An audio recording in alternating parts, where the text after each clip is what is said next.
আমি দেশের আলেম ওলামা, পীর মাশায়েখ, ইসলামী চিন্তাবিদ, ইসলামী বুদ্ধিজীবী, ইসলামী ব্যবসায়ী, ইসলামী সাংবাদিক সহ বাংলাদেশি জাতীয়তাবাদের আদর্শে বিশ্বাসী, ইসলামী মূল্যবোধ বিশ্বাসী সকল ইসলামী দল, সকল দেশপ্রেমিক জনতার ঐক্যবদ্ধ সীসা ঢালা প্রাচীরের মতো ঐক্যের আহ্বান জানাই সকলের প্রতি। আসুন আসুন আমরা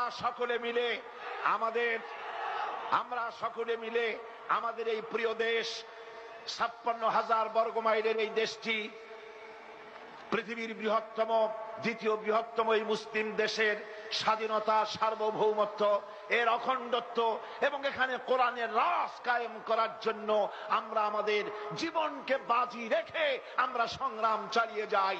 আপনারা কি রাজি আছেন?